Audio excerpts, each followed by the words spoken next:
Welcome to another edition of the Bleav in Steelers show. I'm Mark Bergin, joined as always by my guy, two-time Super Bowl champion, Pittsburgh Steelers scout, swagging you, Ike Taylor. Ike, I haven't talked to you since Pittsburgh got into the postseason. Steelers matched up in the wild card round against the Buffalo Bills. I'm thrilled to be here following that loss to the Colts. Steelers winners of 3 straight games. And as you like to say, Ike, they're in the tournament. Yeah, Mason Rudolph.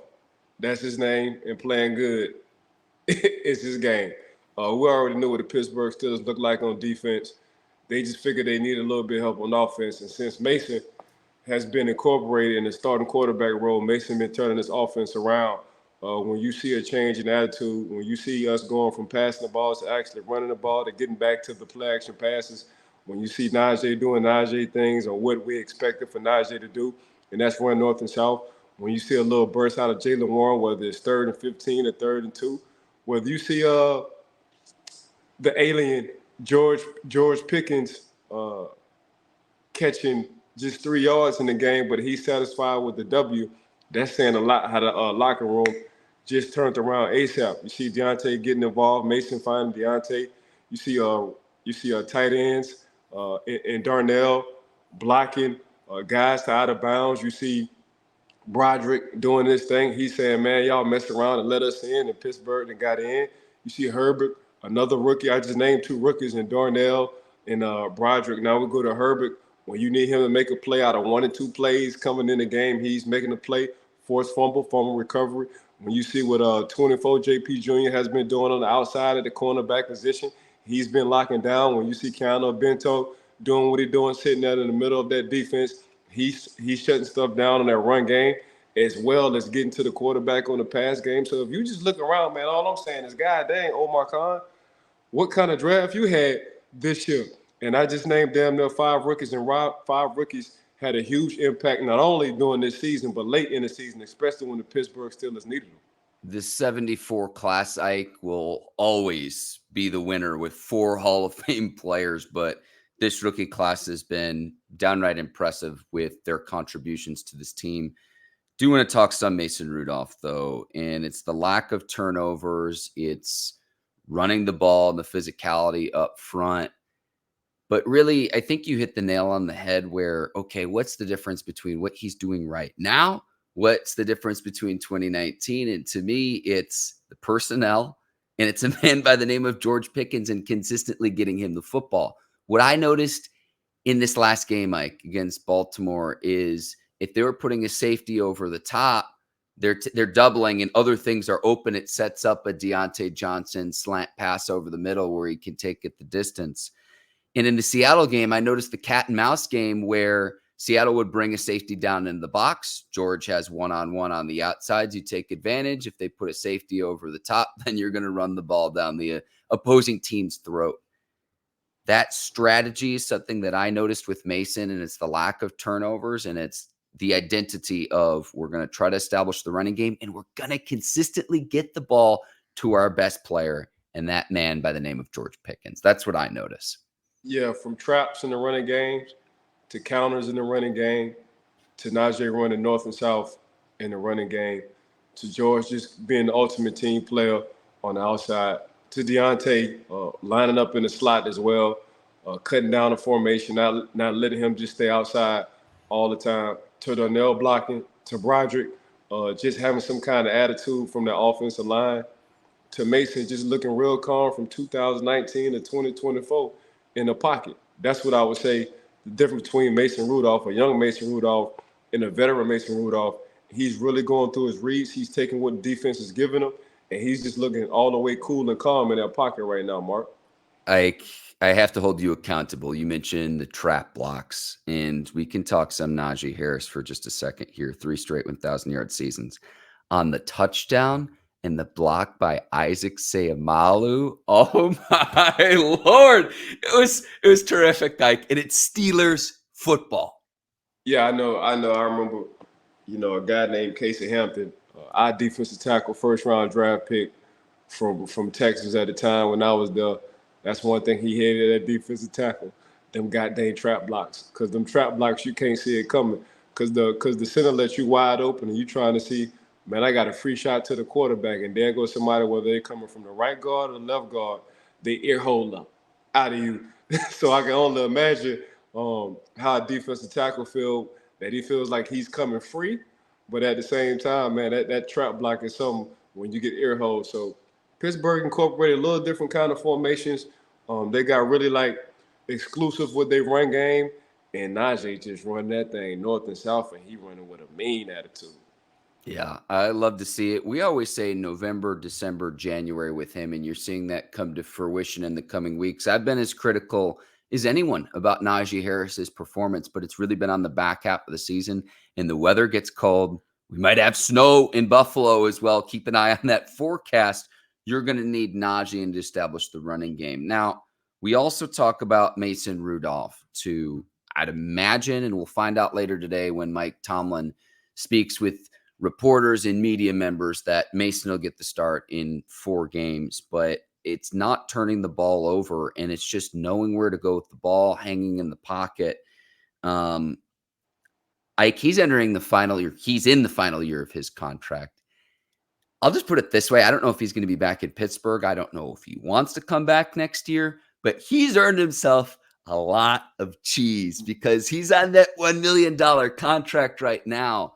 If he's in Pittsburgh or elsewhere next season, he's going to be making a lot more money than a little bit more than $1 million league minimum coming back to Pittsburgh. He tests the free agent waters, but when his opportunity came this year, he was ready to roll, and he's been just downright impressive. I know it's only a 3-game sample size, but he's totally turned the Steelers season around, and he's been the Steelers' best quarterback this season. People got to understand, coming from Oklahoma State, man, Mason was a dog at Oklahoma State. He put up numbers at Oklahoma State. If you ask Mason, I'm sure he might say he got an unfair shot when it came down his opportunities to either being a starter or being a second backup on the roster. But at the same time, he's just taking advantage of his opportunity right now. He's getting real comfortable between Calvin Austin III, GP the Alien, and Deontay Johnson. Pittsburgh has done a good job with the dual coordinators and learning how to mixing up the running game, letting the running game turn into the play action game, let the play action game turn into, let me get to some of my receivers on the outside who know how to make plays. So that's the difference right now between the Pittsburgh offense before and mid-season. Yeah, definitely. The Steelers will go as far as he takes them, barring injury. Correct. This season. So, and I know as fans, we do this a lot too. I look ahead to say, okay, you get by Buffalo. And yes, 1 game at a time, you're 9.5-point underdogs for a reason. You get by Buffalo. Baltimore in the divisional round. Pittsburgh plays the Ravens. 1-7. Baltimore's 1-7 in Pittsburgh, I think, since 2016 or 17. They've lost 7 of the last 8 games to the Steelers. And I'm just going to say this, Ike. And look, Lamar hasn't played in all of those games due to injuries and rest and whatnot. The Steelers are Lamar Jackson's kryptonite. I'm just going to outright say it.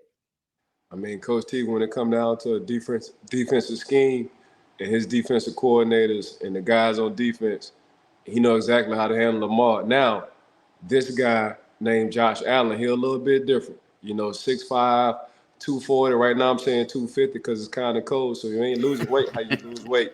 Not only can he throw the ball at every angle you want him to, deep ball, short, or mid, you also got to look at him like as a threat in running the ball. And he don't mind when it's crunch time running the ball. You just got to understand, he will be Santa Claus sometimes in the game. When he give you the ball, you just got to make sure you capitalize on it. The Bills have established their running game in the top 10 in overall team rushing, and that was something a few years ago where it's like, where's their running identity? Now, Josh Allen is certainly a part of that. Again, I look at the turnovers, though, second most interceptions in the league. The Bills are still +2 turnover differential. The Steelers are +11.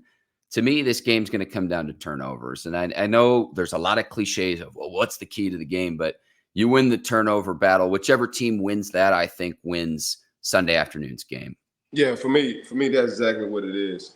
If Josh turned the ball over, which the Pittsburgh Steelers are looking for, I think Minkah is back. We finally get Damontae Kazee back coming off suspension. Perfect timing. for that. You seeing what Herbig is doing and Rick is doing coming off the edge. We done already talked about JP Jr. on locking stuff down.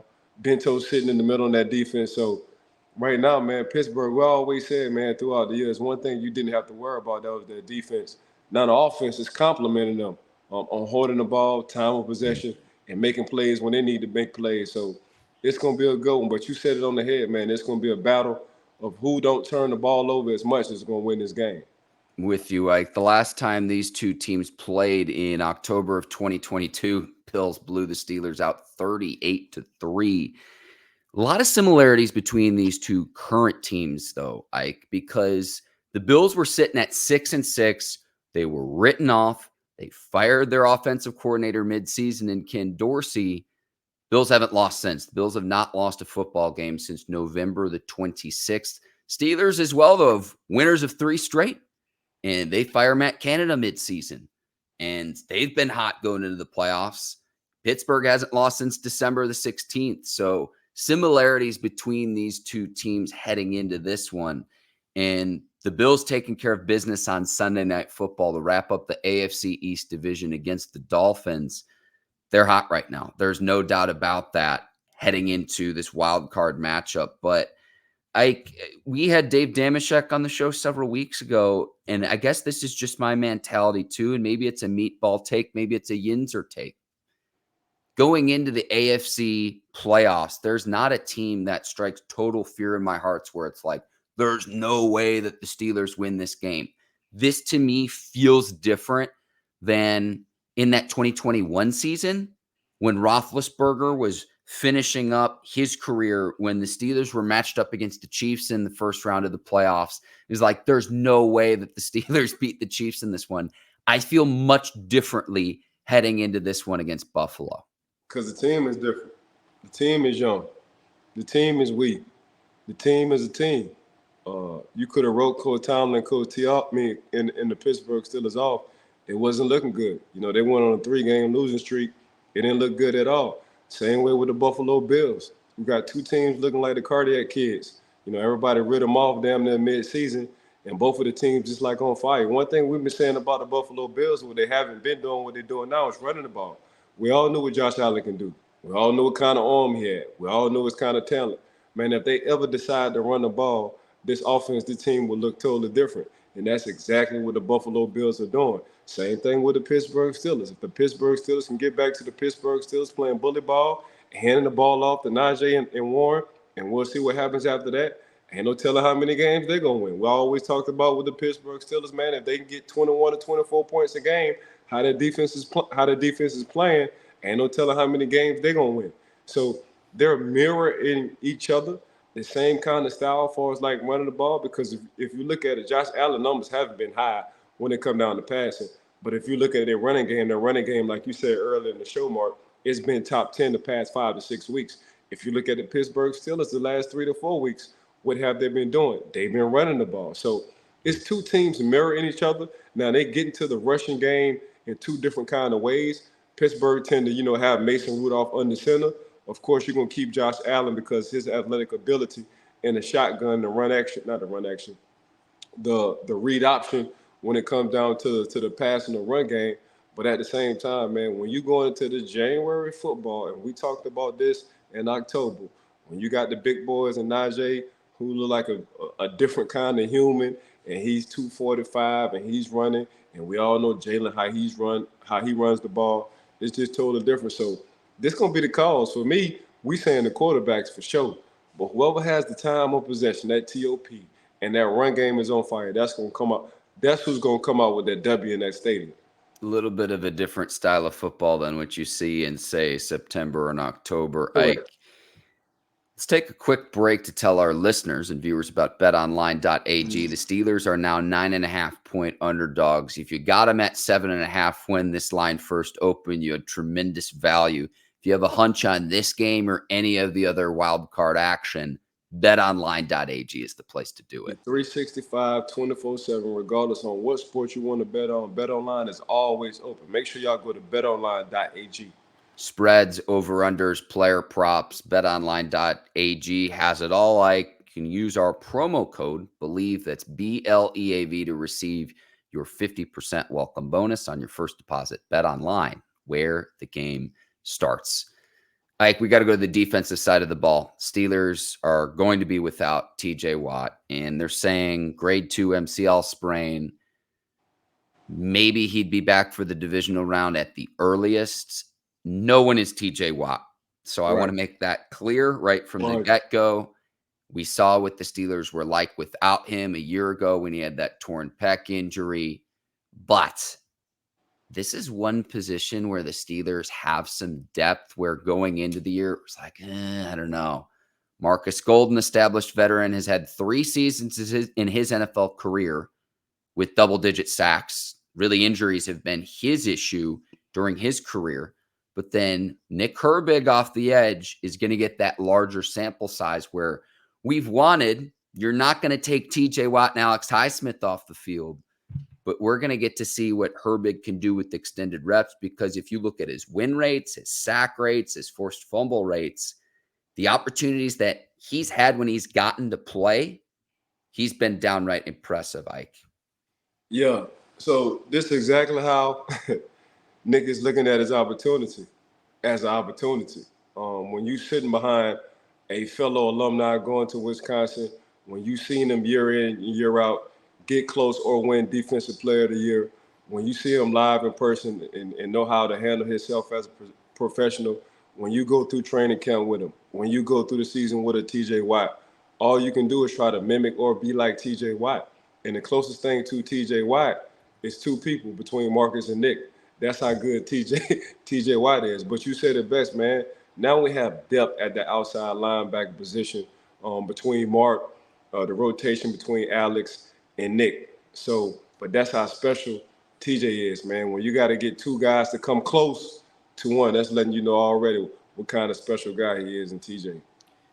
You know, I love Markus Golden as a Mizzou alum. He was a great player when I was in school. I've been watching Markus Golden for a long time. Herbig, though, and it was the strip sack forced fumble against Geno Smith off a double team in that Seattle game. That might have been the pivotal play that clinched that game for the Steelers in a must-win game on the road, hostile environment, all of that. Seattle needed that game desperately too, fighting for playoff positioning. That was one of 2 defensive snaps that Nick Herbig played in that game. That's all I need. And we just said it. All Nick wants is an opportunity, and he gonna get plenty snaps to have all the opportunities he need for this game, Mark. But I watched how he watched TJ in training camp. I watched TJ take him under his wing in training camp. And you talking about a guy with 2 plays, minimum plays, seizing the moment. When you get to a situation at the end of the game and coach don't hesitate at all to put a rookie in there, then at the same time you beat a double team, you go against the offensive tackle and the running back trying to chip you, and you still find a way to get under that tackle, slide and get skinny past that running back, force a fumble, and pick it up. That's what Nick do. So I'm looking at it. I'm not worried. I have a lot of confidence in Nick and Mark at the same time. And to be honest with you, I think this is where Alex Highsmith is going to wake up when it comes down coming from around that blind side for this game for the Buffalo Bills. Would like to see that silky spin move on display with Alex Highsmith at some point in Sunday afternoon's game, Ike. And when you got Cam Hayward, Keeanu Benton, I mean, they've played well. Again, no one is TJ Watt. Correct. No one is TJ Watt. So, like, if you take anything from this segment, like, I don't want this to be cut on social media and be like, oh, the Steelers are fine without TJ. It's not what I'm saying. But again, if really any other position where it's like I look at it from the standpoint of like, you're really beat up at the inside linebacker position, and you're finally getting some safeties back. You're finally getting healthier in other areas where the last several weeks you've had tremendous contributions from players like Eric Rowe, from Miles Jack, from Patrick Peterson sliding over from corner to safety to try to patch this up on the fly. It's the analogy I'd make, Ike, it's almost like trying to gas the plane while it's already up in the air. Yeah, that's tough unless you're in the military. And right now, Southwest and Delta, they ain't doing none of that. Everything is commercial. So, but yeah, man, I'm going to say you're not, but I'm going to say, and I don't care what they say on social media. Right now, I think we have the depth for TJ Watt to be out, for the two guys between Mark and Nick to come in and make the splash plays they need to make. Damontae Kazee going to be back from suspension. He's already activated. We'll see about Minkah and the knee injury too, but how great it would be to get two of your starting safeties back in this one, especially against Josh Allen. You're going to need all the help you can get to. Correct. Trying to slow down Stephon Diggs too, as good a receiver as there is in the NFL. Like, yeah, I mean, Steph, you know what Steph, man. Steph, little angry man. Stephon Diggs, little angry man. He always pissed off.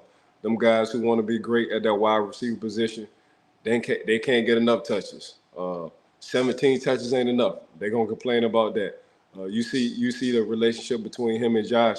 He always talking to Josh on the sideline like, bro, I'm open. Even when he's not open, he feel like he open. So for me, man, it's just gonna be that secondary scheme, that game plan, and what Coach T and company gonna come up with, and I'm sure they're gonna have a nice one. yeah, and it's going to be good on the back end too, where from a coverage standpoint, Pittsburgh might need to hold up a little bit more because without TJ Watt, I mean, 19 sacks this year, Ike, leading the league again in sacks, where he deserves at least strong consideration for Defensive Player of the Year because top 5 in sacks, tackles for loss, quarterback hits, forced fumbles, fumble recoveries for just the second time in 3 years. The only reason he didn't do it last year is due to injuries, Ike. So you're having to account for a player that is dynamic off the edge that opposing teams have to know where 90 is. You have to double, you have to chip, you have to keep a tight end or running back in to help out an opposing offensive tackle against TJ Watt. But you at least shore up the back end of your secondary, even if it's just Kazee back. Anything will help at this point, just considering this has just been the inside linebacker position and the safety position. The Steelers have been ravaged by injuries, and we haven't even mentioned like Keanu Neal's been out the last several weeks too with an injury in his own right. So you get at least one player back with Kazee. We'll see how Minkah progresses. I think we'll have a better idea later today when Mike Tomlin speaks with reporters of, okay, they'll probably try to bring Minkah along during the week, but we'll see how he progresses as the week goes along. Damontae Kazee, man, you bringing that enforcer back. You bringing that when guys go across the middle, they trying to see what Mighty Mouse and Damontae Kazee at. When guys on the sideline and cover 2 and the quarterback is trying to drop the ball between the corner and the safety, they want to know what Damontae Kazee at. When you want to talk about somebody with an attitude and setting the tone on the back end, you talk about Damontae Kazee. When you want to look and see if Minkah comes back, how comfortable he is because he's comfortable with the guy who's sitting behind him, that's Damontae Kazee. But, man, we got to give a huge shout out to Coach Tomlin. Coach T in his 17th year never had a losing season. And I think over the last 5-6 years with Coach T, especially at that quarterback position, dealing with injuries, dealing with guys who's been up and down, as far as like quarterback play, dealing with injuries on the defensive side. You know, you lose 3 or 4 starters in the inside linebacker position at one time. He found a way. When you shuffling the offensive line between the past couple of years, he found the way. When you shuffling quarterbacks, the main position in the NFL, Coach T found the way. So to not have a losing season in 17 years is very impressive. So we got to give a huge shout out. I would like to give a huge shout out to Coach T and how he kept the team when it didn't look good at all, when everybody was talking about him. Excuse me, how he kept that locker room in check. Excuse me, and together, and for them boys just to rally towards the end of the season and handle their business and get in the playoff for 2024. It's been very quiet in the 3-game winning streak since Mason took over.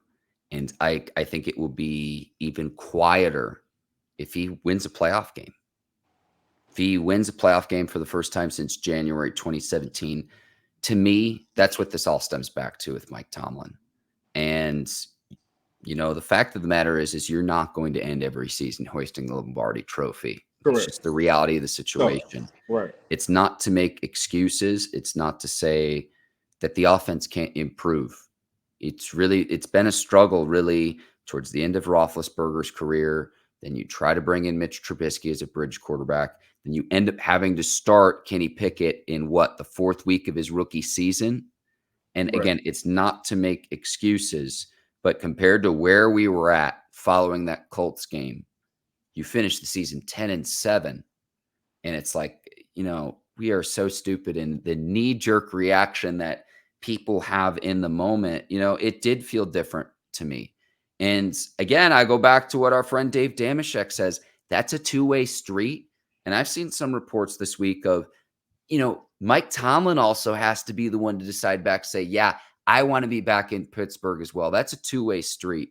So again, if they get it done this weekend, you could talk about a lot of shortcomings where, yeah, it hasn't been perfect. Point me to the other organizations that have had the sustained success and the sustained level of excellence. And yeah, it might be really stupid to have, say, non-losing seasons, but I always approach it from the standpoint of they haven't bottomed out to where trading up to number 10 in 2019 to draft Devin Bush is your highest draft pick during the Tomlin era. Number 10, not a top 5 pick, not a top 3 pick, not a pick where, we can go and get the best player in the draft. And when you talk about Mike Tomlin, it was several years ago. He's talking to Chase Young on the field when he was playing over in Washington before he was with the San Francisco 49ers. And he goes, yeah, I'm never drafting high enough to draft the guy that looks like you. That clip alone tells me everything I need to know about the Mike Tomlin era in Pittsburgh. Man, I tell people all the time, Coach T different, bro. He different. I seen the man as a coach.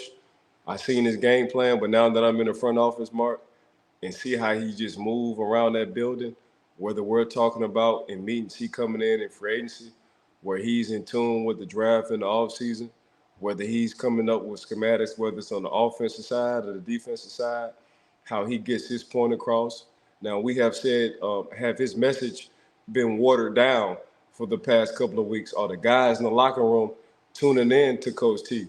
Well, look at me now, because they ain't never leave Coach T. They were just going through some kind of adversity, and now they're clicking on all cylinders in the Pittsburgh Steelers in the playoffs this year. Anything we say, too, in terms of what Pittsburgh needs to do to improve offensively, I really like what I've seen the last 3 weeks.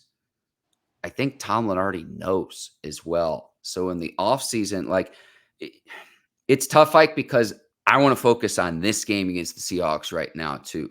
In the offseason, I think you have some tough decisions to make. Are you bringing back Eddie Faulkner and Mike Sullivan, a play caller OC?